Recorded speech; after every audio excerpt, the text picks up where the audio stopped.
Good day. Can you say something about yourself?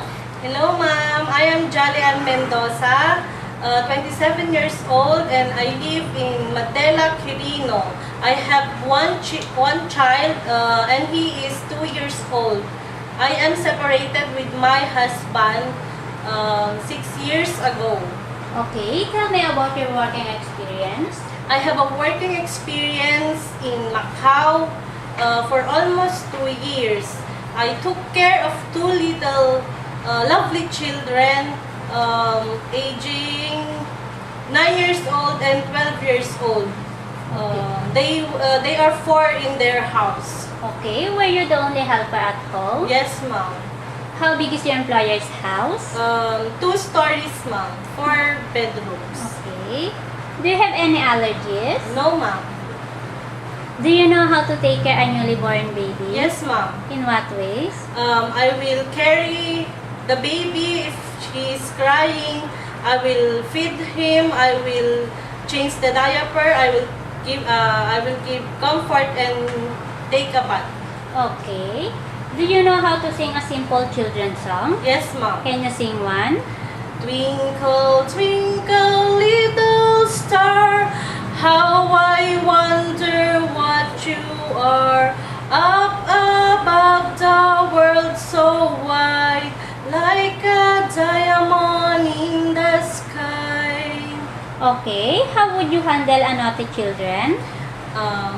If the children is naughty, I will talk to that little children not to be naughty and just play.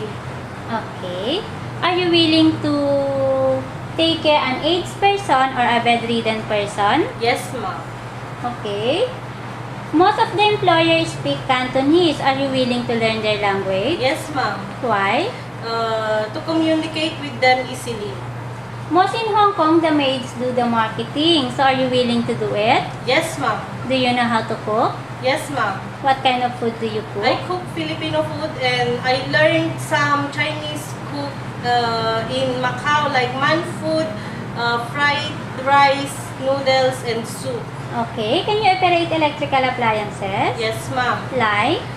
Stove, washing machine, television, and microwave oven. Okay. Your duties in Hong Kong will be doing all the household chores and at the same time taking care of the children. So how could you handle this kind of situation? First thing I do, I will make sure that the baby or the child is okay, and then if he's playing, I will do the house chores and at the same time taking care of them.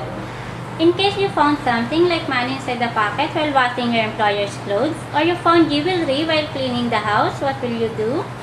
If I found something inside their pocket like money or jewelry, I will give back to them the found item. Okay. Is it okay with you if your day off is during weekdays? Yes, ma'am. What if during your day off, then your employers ask you not to take your day off because they have visitors? What will you do? I will not took the day off, ma'am, and just help them. Okay. How will you win the trust of your employer? Ma'am, I am trustworthy. I will do the duties of the house and I will not make any trouble. Okay. Why did you choose to work in Hong Kong? Just to earn money, ma'am, for my son and for my mother. Would you like to say something to your prospective employer? Hello, ma'am. If you choose me to be your maid, I will do my duties and in my responsibilities as a housemaid. I will finish my